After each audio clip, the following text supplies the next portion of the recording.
Okay, I'm sharing a screen. Is it visible to all of you? Please let me know.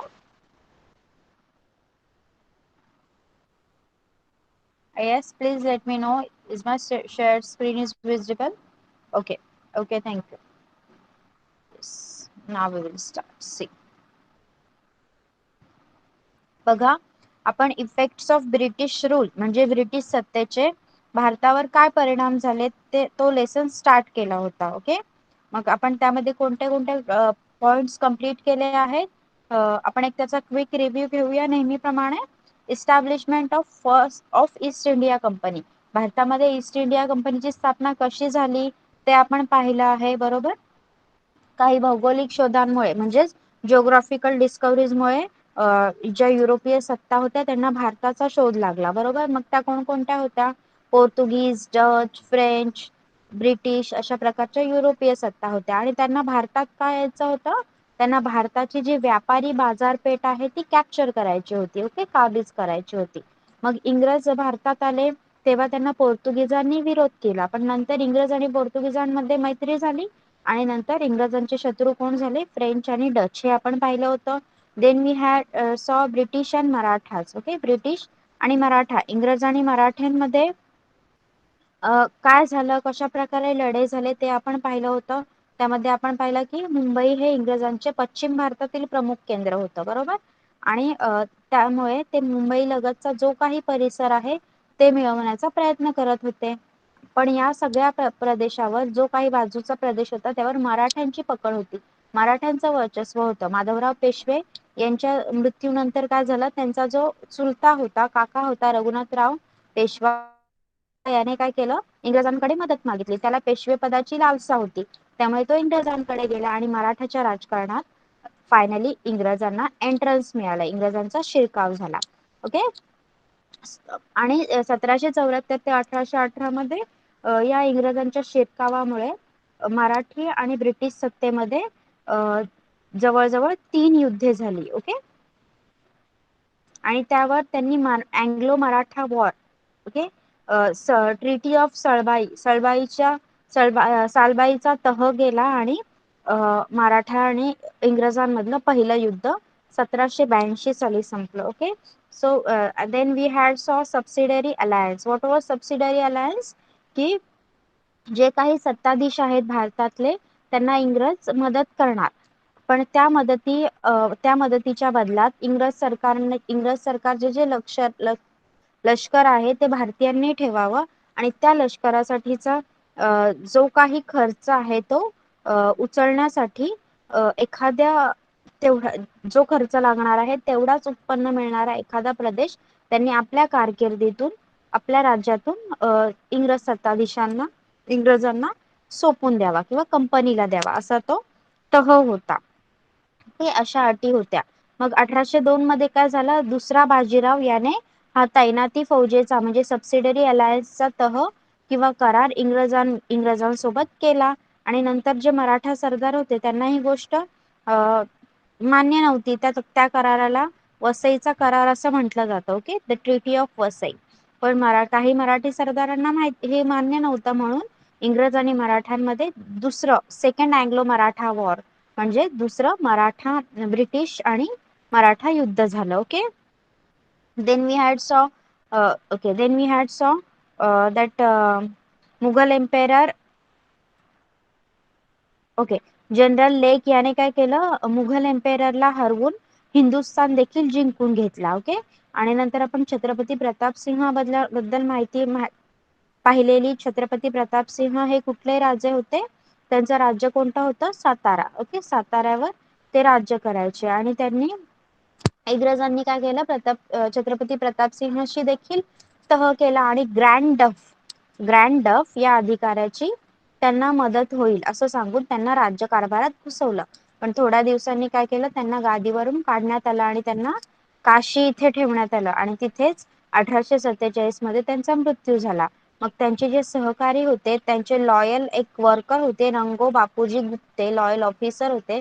त्यांनी काय केलं, त्यांनी England पर्यंत जाऊन या अन्यायाविरुद्ध दाद मागितली, पण त्यांना पुढे यश आले नाही. ओके. आणि जो नंतर लॉर्ड गव्हर्नर आला, लॉर्ड डलहौसी, याने काय केलं, जे दत्तक विधान होतं ते देखील खालसा करून टाकलं. आणि छत्रपती प्रताप सिंहांनी जे काही कामगिरी केलेली, त्यांनी शाळा बांधल्या, छापखाने काढले, काही बुक्स पब्लिश केल्या, हे सगळं आपण पाहिलं होतं. ओके. येस, हे सगळं आपण लास्ट लेक्चरला शिकलो होतो. ओके. आठवते तुम्हाला सगळ्यांना? Now we are going to start with our new topic, that is effect of British rule on India. Okay. चला आपण न्यू टॉपिक सुरू करूया. सगळ्यांनी लक्ष द्यायचं आहे. Dual government. ड्युअल म्हणजे दोन बाजू असणारे, दुहेरी, बरोबर. गव्हर्नमेंट राज्यव्यवस्था किंवा सरकार. ड्युअल गव्हर्नमेंट म्हणजे दुहेरी राज्यव्यवस्था. बघा, Robert Clive in 1765 introduced the dual government system in Bengal. Robert क्लाइव्हने 1765 मध्ये काय केलं, बंगालमध्ये दुहेरी राज्यव्यवस्था स्थापन केली किंवा अस्तित्वात आणली. The company undertook the work of revenue collection, whereas the Nawab of Bengal had to maintain law and order. मग या करारामध्ये या दुहेरी राज्यव्यवस्था, दुहेरी म्हणजे दोन लोक काम करणार, बरोबर. मग जी ईस्ट इंडिया कंपनी होती ती काय करायची, लोकांकडून किंवा शेतकऱ्यांकडून महसूल गोळा करण्याचं काम करायची आणि राज्यात शांतता आणि सुव्यवस्था राखली जावी हे काम बंगालच्या नवाबाकडे होतं. This was known as a dual government system. दोन टाईपचे गव्हर्नमेंट इथे ऍक्ट करत होते, काम करत होते. बघा, बंगालचा नवाब शांतता आणि सुव्यवस्था राखण्याचं काम करत होता, तर लॉ अँड ऑर्डर मेंटेन करण्याचं काम करत होता. तर जी ईस्ट इंडिया कंपनी होती ती रिव्हेन्यू कलेक्शनचं म्हणजे महसूल गोळा करण्याचं काम करत होती. म्हणून या व्यवस्थेला दुहेरी राज्य व्यवस्था म्हटलं जातं. ओके, समजलं इथपर्यंत? What is dual government system? Have you understood? Yes, please let me know. Have you understood what is dual government system?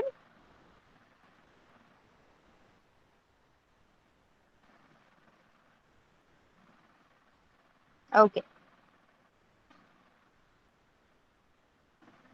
The ill effects of dual government system could be seen after certain time period. बघा, मग ही दुहेरी राज्य व्यवस्था ज्यामध्ये बंगालच्या नवाबासोबत कोण काम करत होतं, east India company. East India company म्हणजे इंग्रज, आणि ते कोणत्याही परिस्थितीत भारतासाठी हार्मफुलच आहेत हे आपल्याला माहितीच आहे, बरोबर.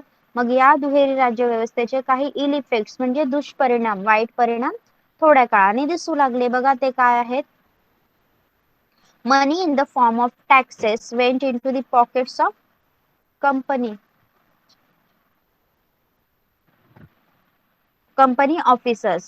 ओके. मग जो काही महसूल आकारला जायचा, महसूल गोळा केला जायचा, तो डायरेक्टली त्यांनी मिळालेले जे पैसे होते ते डायरेक्टली या कंपनीच्या अधिकाऱ्यांच्या खिशात जाऊ लागले. कंपनीतील अधिकाऱ्यांनी काय केलं, जनतेकडून, सामान्य जनतेकडून कर रूपाने वसूल केलेले जे पैसे होते ते सगळे स्वतःच्या खिशात घातले.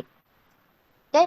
The monopoly of trade in India was given to East India Company, and hence many trading companies in England invite them. बघा, company okay, wait, what they have said, the monopoly of trade in India was given to East India Company. Okay, म्हणजेच काय, England, भारतातील व्यापाराचा जो मक्ता होता, म्हणजे जो हक्क होता, तो फक्त ईस्ट इंडिया कंपनीला दिला गेला होता. म्हणून इंग्लंड मधल्या ज्या दुसऱ्या काही कंपन्या होत्या त्यांना त्या गोष्टीचा हेवा वाटत होता, बरोबर.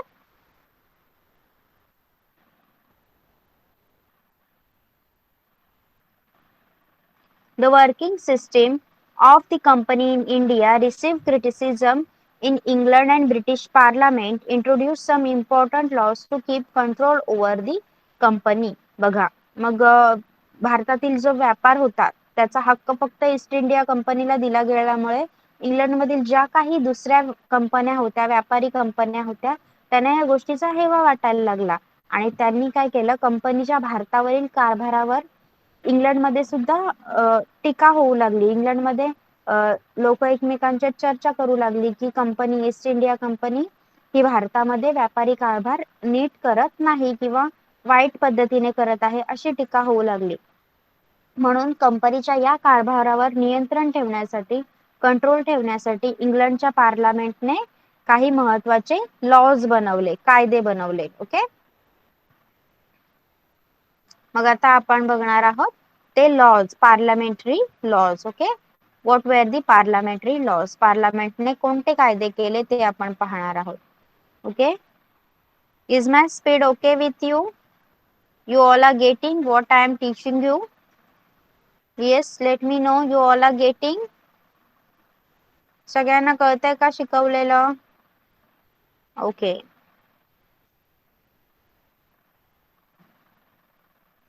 So now the next topic is parliamentary laws, म्हणजे पार्लमेंटने केलेले कायदे. Okay.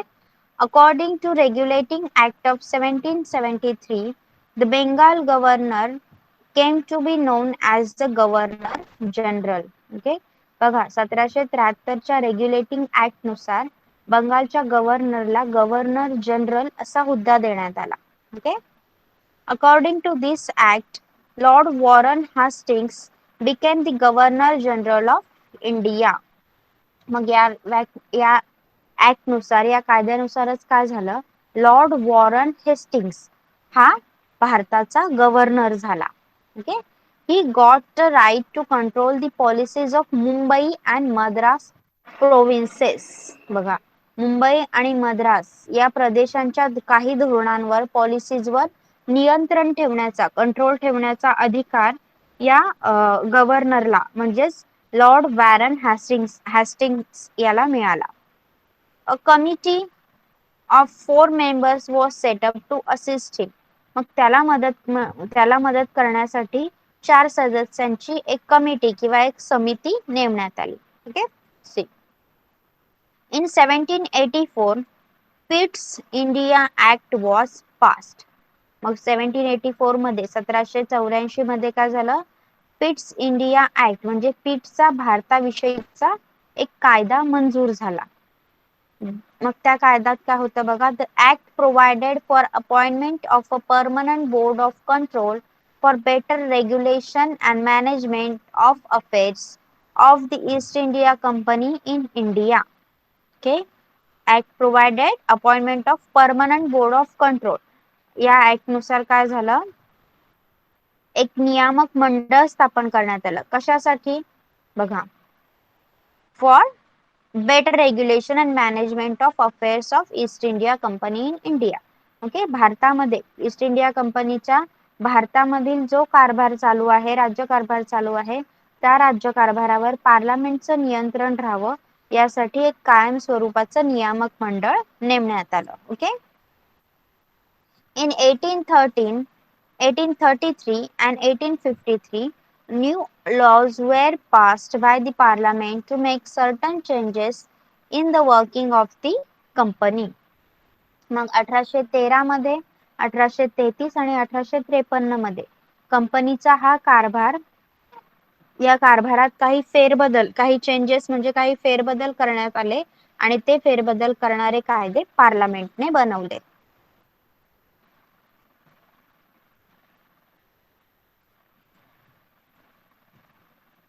In this way, there evolved an indirect control of the British government on the administration of East India Company. अशाच प्रकारे काय झालं, कंपनीचे जे भारतात प्रशासन चालू होतं त्यावर ब्रिटिश सरकारचं इनडायरेक्टली म्हणजे अप्रत्यक्षरित्या नियंत्रण करण्यात आलं.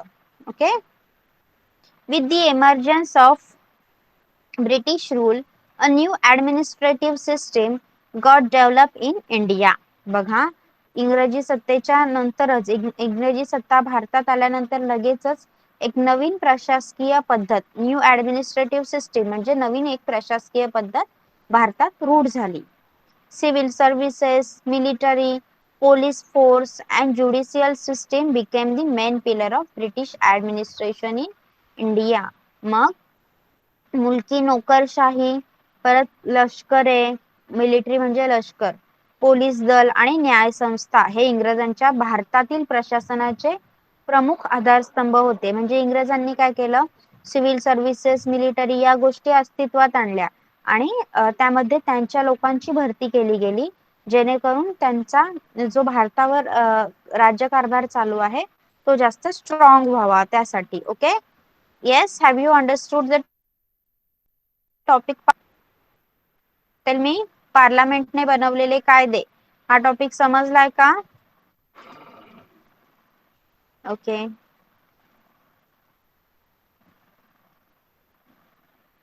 Okay, so I will ask you some questions.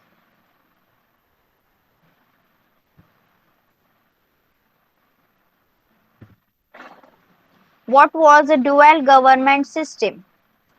Yes, who will tell me what was a dual government system? दुहेरी राज्य व्यवस्था म्हणजे काय? मराठी मीडियमच्या मुलांनी मराठीमध्ये आन्सर द्यायचा आहे. Okay, Rudra.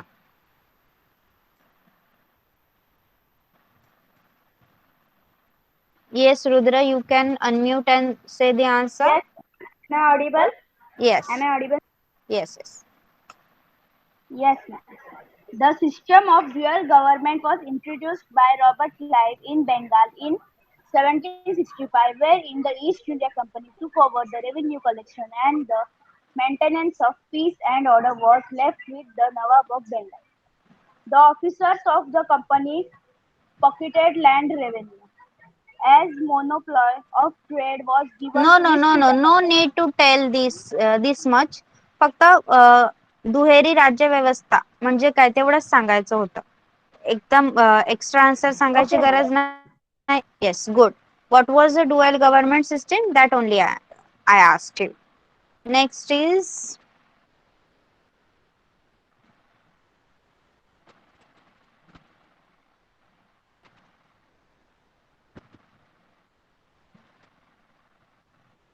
what did British Parliament did to keep control over the company? East India कंपनीवर नियंत्रण करण्यासाठी ब्रिटिश राज्य सरकारने काय केलं? Yes, who will tell me the answer?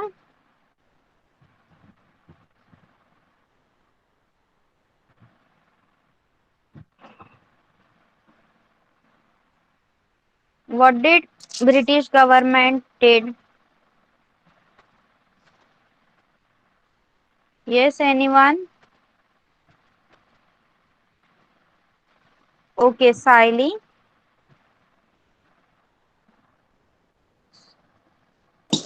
Ma'am, am I audible? Yes. To maintain the company, the British government signed a treaty with the nearby kings. The treaty said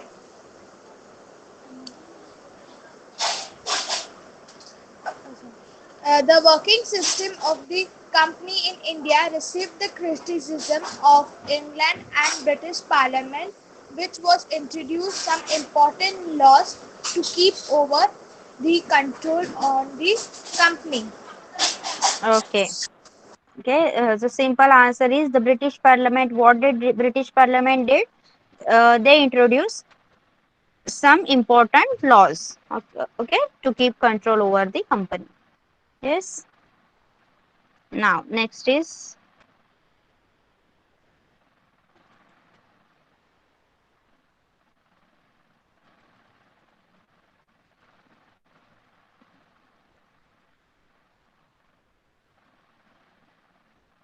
after parliamentary laws or parliamentary laws get passed, who was the governor in India? After the British government introduced a parliamentary act or parliamentary laws in India or for a company, who was the then governor? Okay, who was then governor?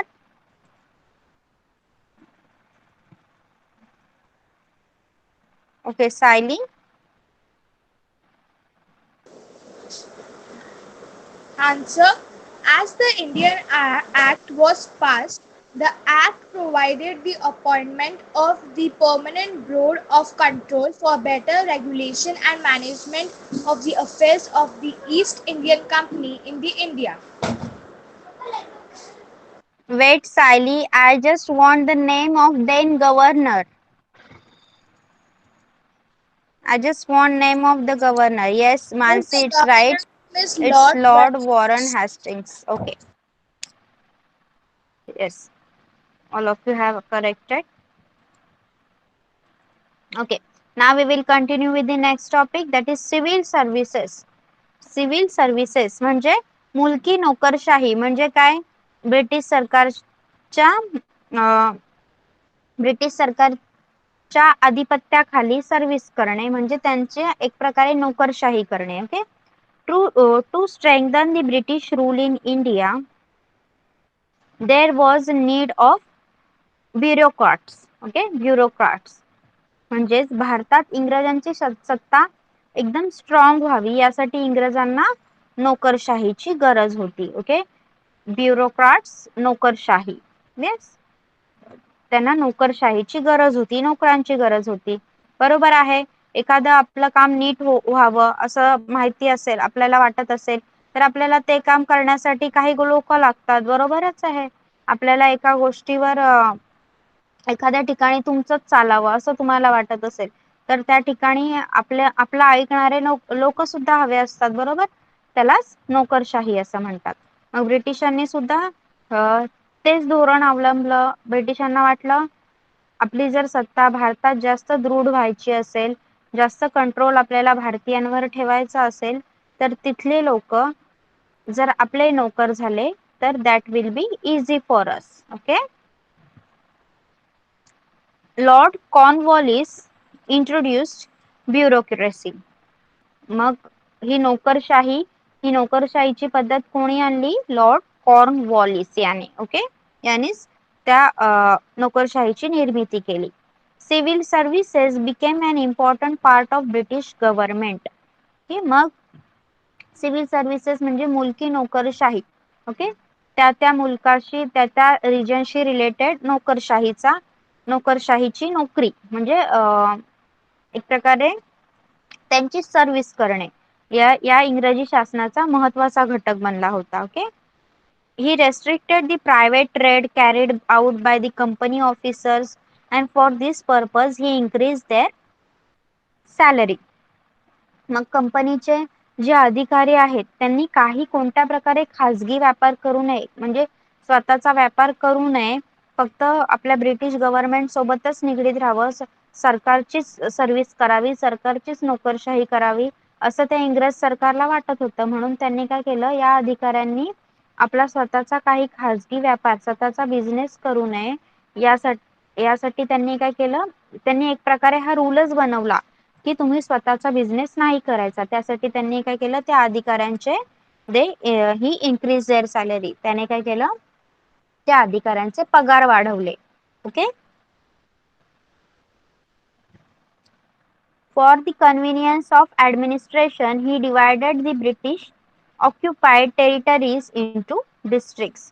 मग या प्रशासनाच्या सोयीसाठी त्याने काय केलं, त्याने म्हणजे Lord कॉर्नवॉलिसने इंग्रजांच्या ताब्यात जे काही प्रदेश होते त्या प्रदेशांना डिस्ट्रिक्ट वाईज डिवाइड केलं, म्हणजे जिल्ह्याप्रमाणे जिल्हावार त्यांची विभागणी केली. The district collector was the chief of district administration. मग आता आपल्याला माहिती आहे कलेक्टर असतो जिल्ह्यासाठी. मग हे सगळं ही पद्धत कोणी इंट्रोड्यूस केली आहे आपल्या इथे? इंग्रजांनी. ओके. जिल्हाधिकारी हा जिल्हा शासनाचा प्रमुख असतो हे आपल्याला माहिती आहे. He was responsible for collection of revenue, giving justice, maintaining law and order. Okay, तुम्ही जिल्हा प्रशासन, डिस्ट्रिक्ट गव्हर्नमेंटशी रिलेटेड सिव्हिक्स मध्ये आय थिंक सिक्सला लेसन शिकला आहात. येस, आठवतोय का तुम्हाला? Six standard you have learned district government related lesson. Yes, in civics. Yes. Okay. त्यामध्ये ही सगळी इन्फॉर्मेशन सांगितली आहे की जो कलेक्टर असतो, जिल्हाधिकारी असतो, तो जिल्हा शासनाचा प्रमुख असतो. मग त्याचं काय काम असतं? Giving justice, maintaining law and order. Okay, महसूल गोळा करणे, न्याय देणे आणि राज्यात शांतता व सुव्यवस्था राखणे. जिल्ह्यात शांतता व सुव्यवस्था राखणे हे कार्य जिल्हाधिकारी करत असतो. The officers were appointed through competitive examinations known as Indian Civil Services. बघा, ICS आपण आता IAS, IPS किंवा MPSC देतो, UPSC देतो. तर ह्या सगळ्या एक्झाम्स आपल्या इथे कोणी इंट्रोड्यूस केल्या? ब्रिटिश गव्हर्नमेंटने. ओके, मग या अधिकाऱ्यांची भरती ICS म्हणजे इंडियन सिव्हिल सर्व्हिसेस या परीक्षेद्वारे केली जात होती. येस, समजलंय का तुम्हाला? Have you cleared civil services?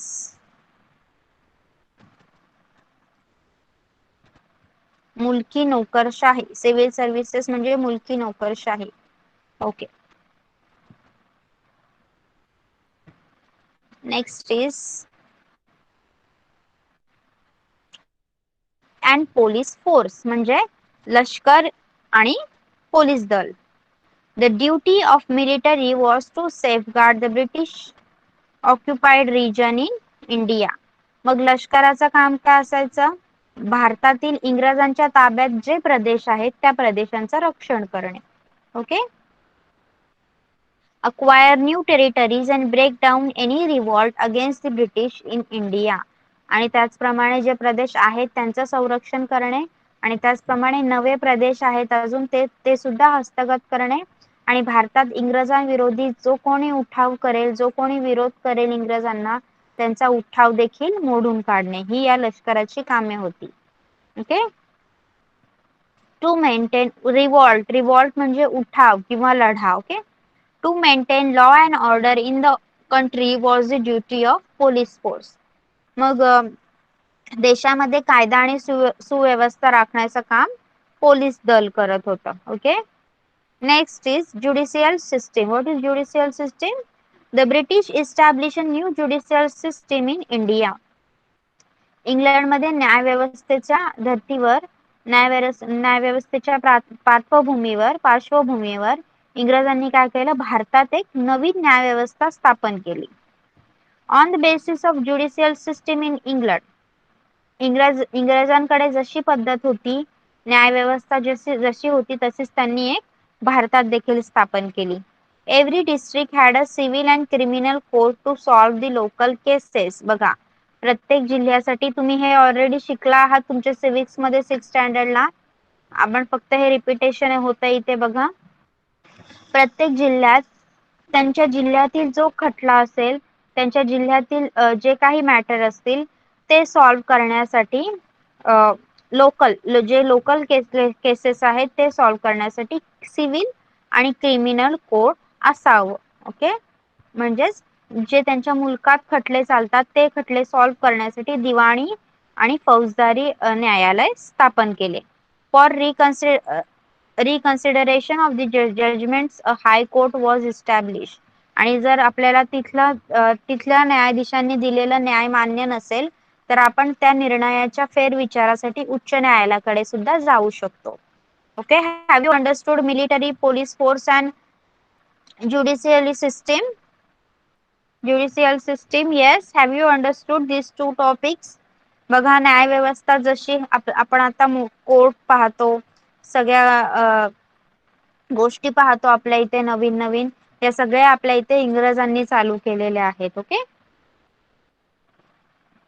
इंग्रजांच्या अगोदर भारतामध्ये न्याय व्यवस्था एवढी स्ट्रॉंग नव्हती, ज्युडिशियल सिस्टीम एकदम स्ट्रॉंग नव्हती. ओके, नाव equality before law. Equality before law.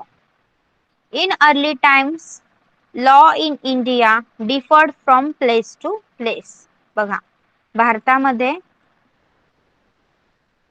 British सत्तेच्या आगमनापूर्वी जे काही कायदे होते ते प्रत्येक ठिकठिकाणी वेगवेगळे होते. जसे मुंबईला वेगळे, रायगडमध्ये वेगळे, नवी मुंबईमध्ये वेगळे, असं. Okay, there was difference in judgment on the basis of casteism. बघा, मग जो न्याय दिला जायचा त्या न्यायदानात जातीनुसार भेदभाव पण केला जायचा.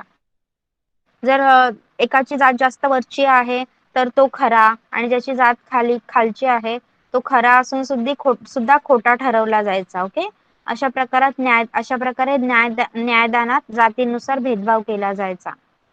Lord Macaulay okay Okay, Lord Macaulay. Under the leadership of Lord Macaulay, a committee was set up to create the code of law.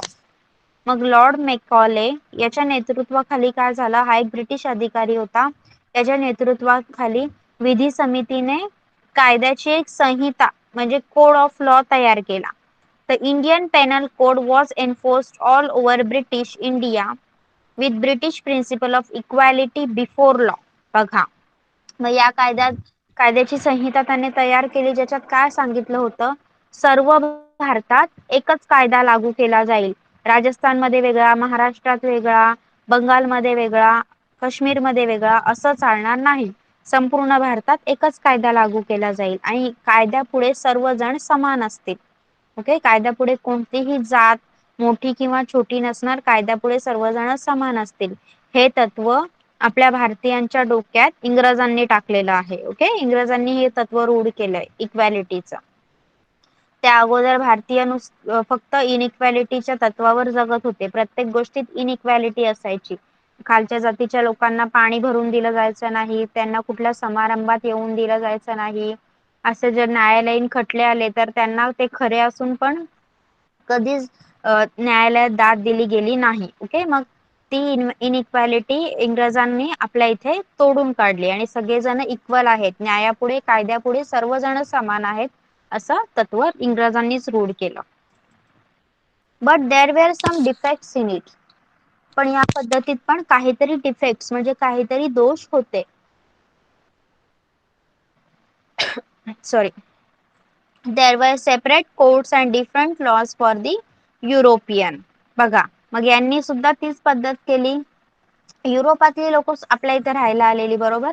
मग युरोपातील लोकांवरील जे खटले आहेत ते चालवण्यासाठी त्यांच्यासाठी वेगळी न्यायालये असायची, वेगळे कायदे आणि वेगळी न्यायालये, आणि भारतीयांसाठी वेगळे कायदे आणि वेगळे न्यायालये असायची. Okay, new laws were difficult to be understood by common people. मग जे नवीन कायदे होते ते सामान्य लोकांना समजत नसायचे. Legal cases become an expensive affair for the community and the cases remain pending for years together. बघा, या पद्धतीत काय झालं, काही या पद्धतीत देखील डिफेक्ट्स होते, दोष होते. या पद्धतीनुसार युरोपीय लोकांवर जे खटले चालले जातील किंवा त्यांच्यासाठी जे कायदे अस्तित्वात होते ते वेगळे होते. जे खटले चालवले जातील ते स्वतंत्र न्यायालय होतं त्यांच्यासाठी, आणि त्यांच्यासाठी कायदे सुद्धा वेगळे होते जे भारतीयांना लागू नव्हते, बरोबर. आणि हे नवीन जे कायदे होते ते सामान्य लोकांना समजायचे पण नाही, आणि न्याय ही सामान्य लोकांसाठी खूप खर्चिक बाब होती. मग त्यांना एवढा पैसा ओतावा लागायचा की त्यांचे खटले वर्षानुवर्षे त्या कोर्टात चालत राहायचे. Okay, understood till here? Yes, please let me know if you have understood till here. Okay.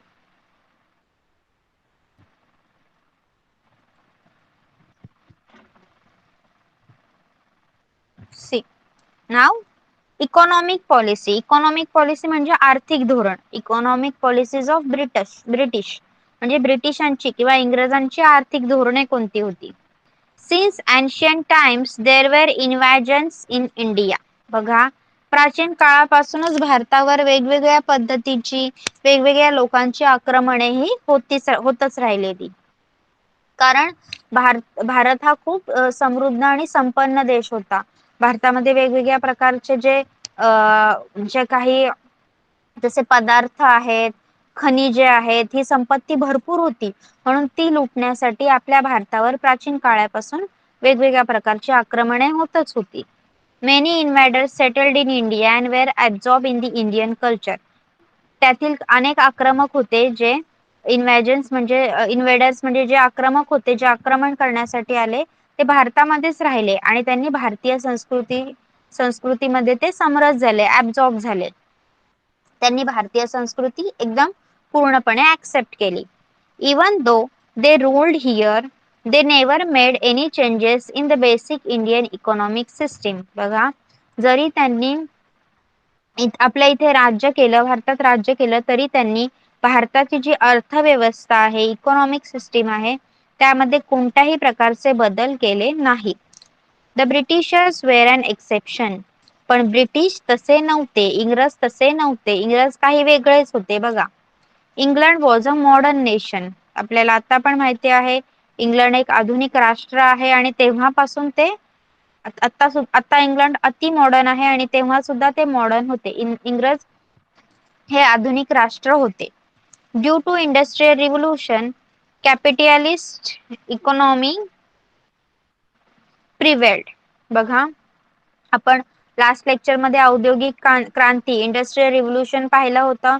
मग या औद्योगिक क्रांतीमुळे काय झालं, भांडवलशाहीची अर्थव्यवस्था रूढ झाली. ओके, कॅपिटॅलिझम पाहिलेलं आपण, आठवत असेल तुम्हाला.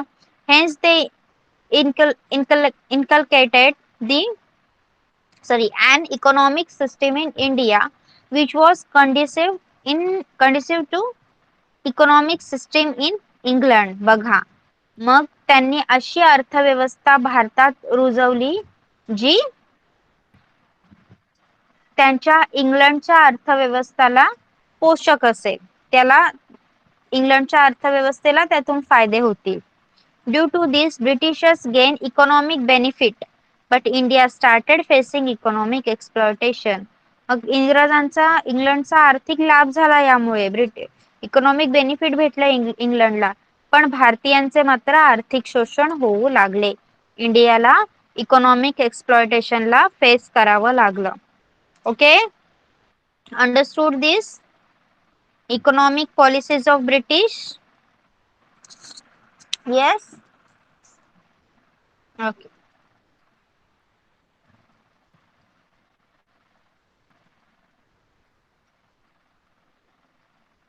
Okay, now you have to explain the following concepts. First is civil services. Yes, civil services. Who will explain this? Like you have to. Okay, Rudra. Rudra, put on your mic. Yes, ma'am. Am I audible? Yes, yes. Yes, ma'am. Lord Cornwallis introduced bureaucracy in India to strengthen the British rule in India. He restricted the private trade carried out by the company officers by increasing their salary. He divided the territories occupied by the British into districts for administrative convenience. The district administration was headed by district collector. The collector undertook works such as collection of revenue, administration of justice, and maintenance of law and order. These officers were appointed through competitive examinations called Indian Civil Services (ICS). Thank you, ma'am. Okay, good.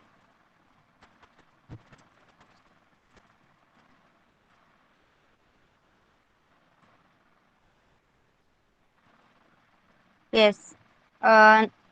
Okay, Siley, you also want to say? You can. Yes. Put on your mic.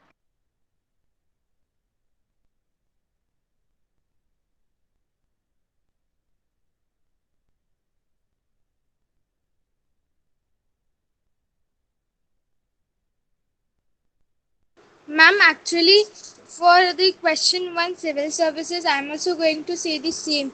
So, can I tell the second one? Okay. Okay, wait. Yes, the economic policy of British. Okay, you have to answer for economic policy of British. Yes, start. Economic policy of British. Capitalized economic prevailed in the England due to the Industrial Revolution. This system was brought to India to nurture the British economy. In result, in the economic gains for the England, but exploitation and impoverishment of India. Okay, anyone from Marathi medium? Yes, who will answer this? इंग्रजांची आर्थिक धोरणे. कोण सांगणार Marathi medium मधून? Dheeraj, will you answer this?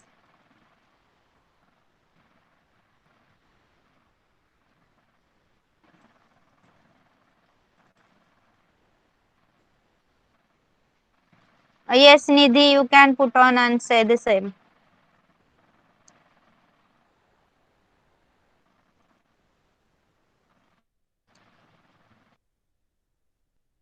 May I audible? Yes. The economic policy of British. Answer. The main economic policy of the British government was land settlement and zamindari system. Because of both these policies, the Indian agriculture become. No no no, agriculture वाला मी शिकवलंच नाहीये. मी third question विचारला, economic policy of British. Agriculture वाला आपण कुठे घेतलाय अजून? ऍग्रिकल्चरचा टॉपिक झालाच नाहीये. Okay, I am asking the question whichever I have taken. Okay, whichever topic I have completed, based on that I am asking you some questions.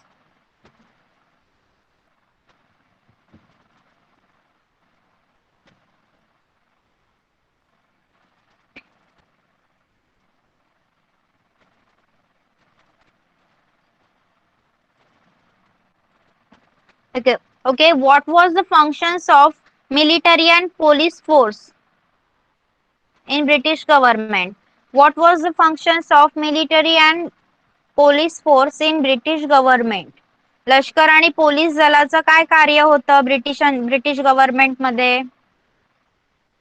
Okay, Saili. Yes, wait. Mansi is there. Okay, Mansi, you can put on and set the answer. Yes. The duty of military was to safeguard the British occupied regions in India, acquire new territories, and break down any revolt against the British in India. Okay, good. Next, Saili will answer this question. Okay. How the judicial system of British work in India? How they work as a judicial system? How it was? Yes, judicial.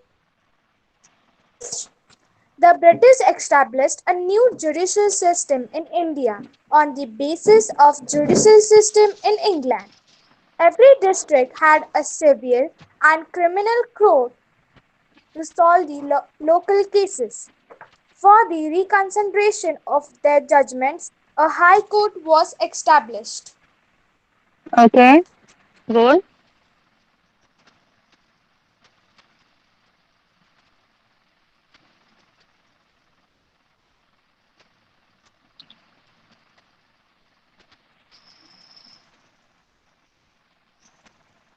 Okay, now who will answer this? I'm going to ask you some questions.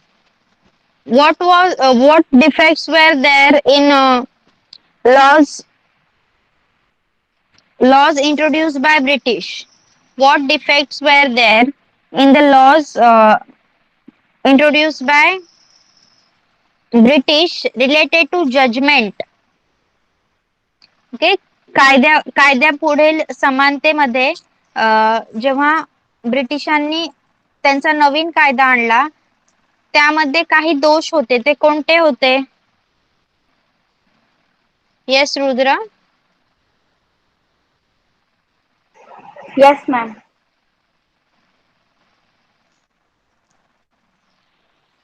Yes, ma'am. The defects in the law were there were separate laws and courts for the Europeans. Common people did not understand the new laws. Justice were very expensive and time consuming as cases remained pending for years. Okay, good.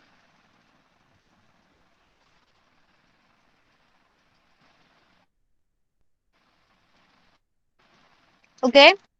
A committee was set up to create the code of law. Who was the leader of that committee? A committee was set up for code of law. Who was that? Who was leader of that committee? Yes, Rudra. Ma'am, Lord Macaulay. Okay, he was Lord Macaulay. Okay.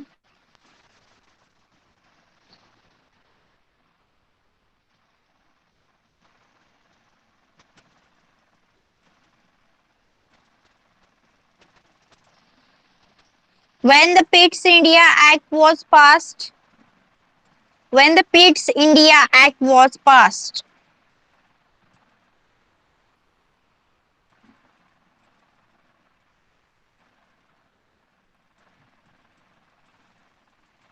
yes, this was related to uh, control of Parliament, the acts made by Parliament.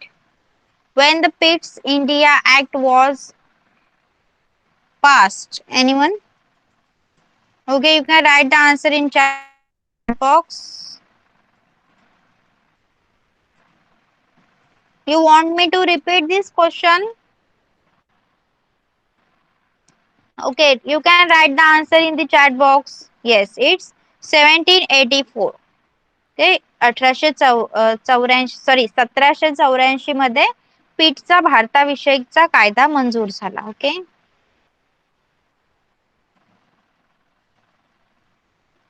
Yes, I think this is enough for today. Yes, I'm having my next class also. So we will stop here for today. Okay. All are okay with that? You have understood whatever I taught you today? सगळ्यांना जेवढं शिकवलेलं आहे सगळ्यांना समजलेलं आहे का? Anyone has any doubt in whatever I taught you? Yes, anyone? Okay, if no doubts, then you can leave the class. The questions related to the topics that I have taught you today will be posted. Okay. Bye bye everyone. You can leave the class now. Bye, ma'am. Thank you, ma'am. Bye.